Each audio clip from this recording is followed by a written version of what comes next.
I'm Edward Nelson, founder and CEO of Elder Fraud.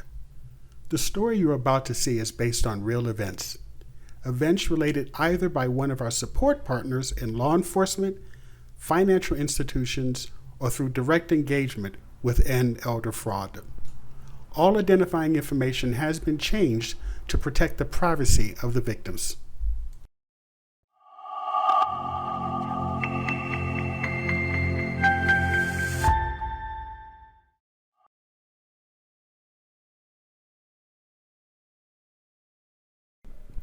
This story is about the tech support scam. This particular story is personal to us at Elder Fraud.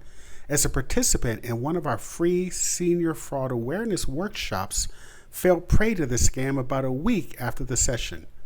We will refer to her as Janet. At the end of this video, you will have an opportunity to hear an actual recording of a scammer attempting the tech support scam.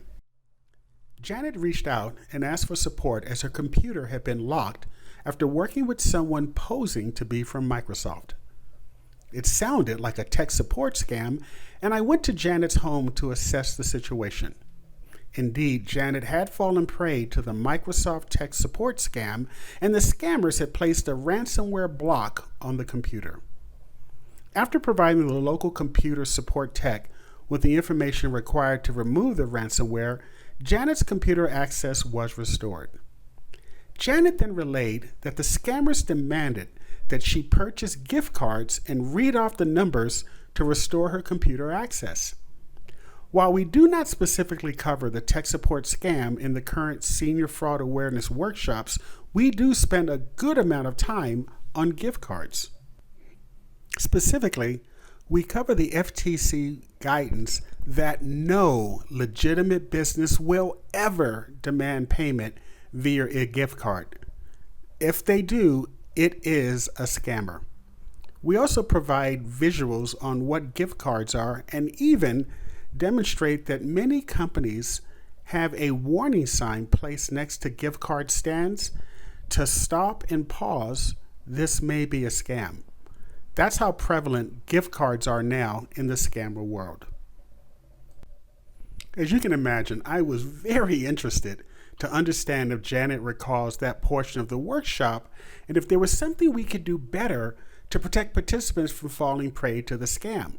I was not looking to toss shade or anything negative. It's just that, wow, we covered this. What can we do better? No, Ed, I do remember you covering that, and I told the tech support person about your workshop and the warning about gift cards, but he had an answer. That is very good advice, Janet.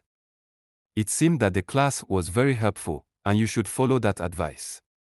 However, what the teacher did not mention is that Microsoft is a very large and trustworthy company, and we allow people, particularly people who have serious computer issues like you have, to quickly get the problem resolved through gift cards.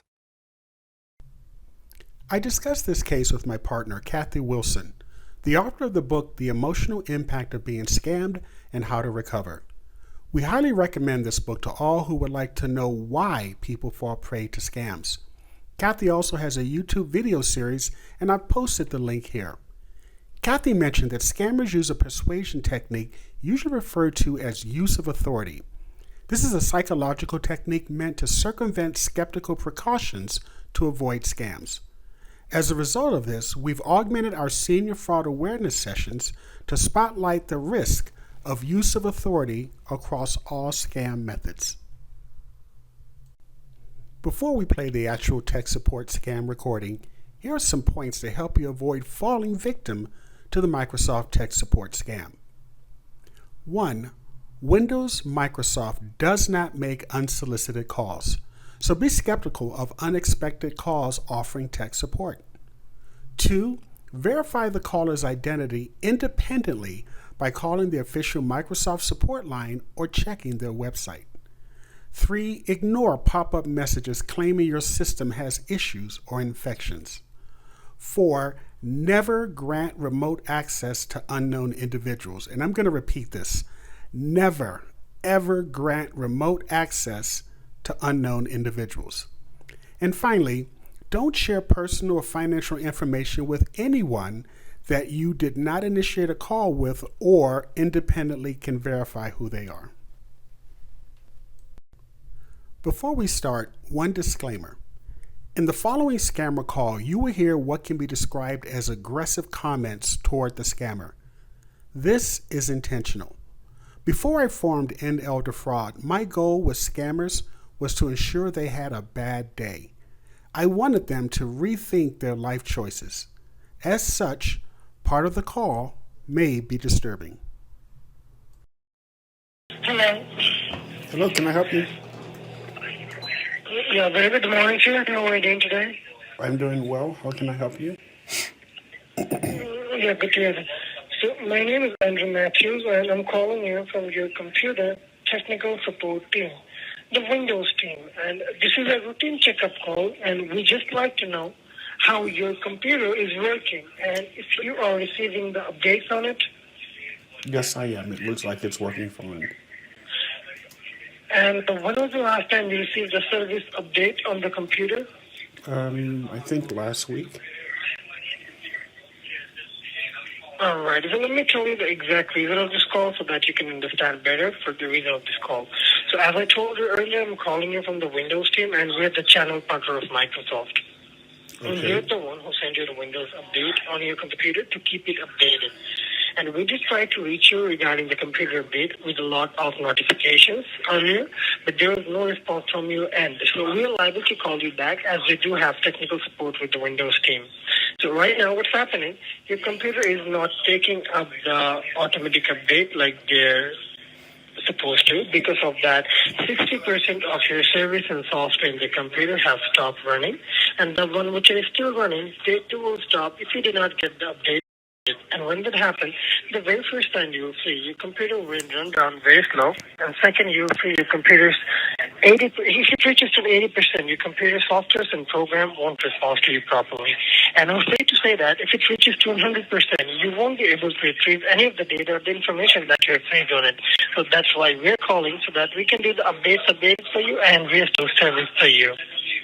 So if you could kindly take your time and just to be in front of the computer, because before doing the updated, I would like to guide you first so that you can check which are those services and software that have exactly stopped running. Can you do that for me?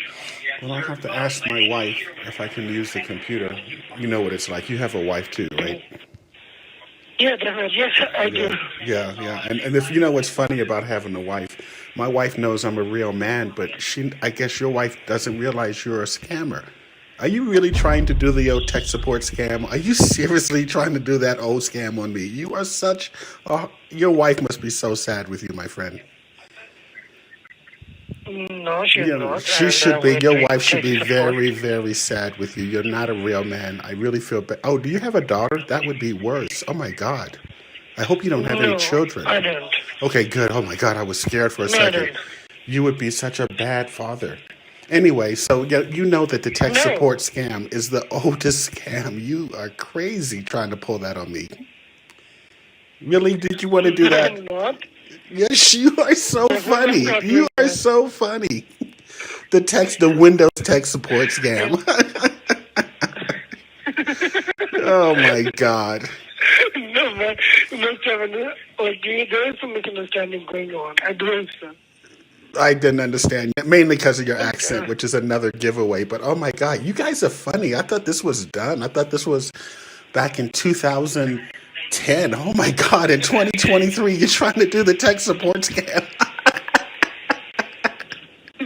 Oh God. How far were you going to go? You were going to ask me to log into something and download something and then take control. Oh my God, this is such an old scam. Dude, you need to get a different job. No, I'm not interested in that. Thank you.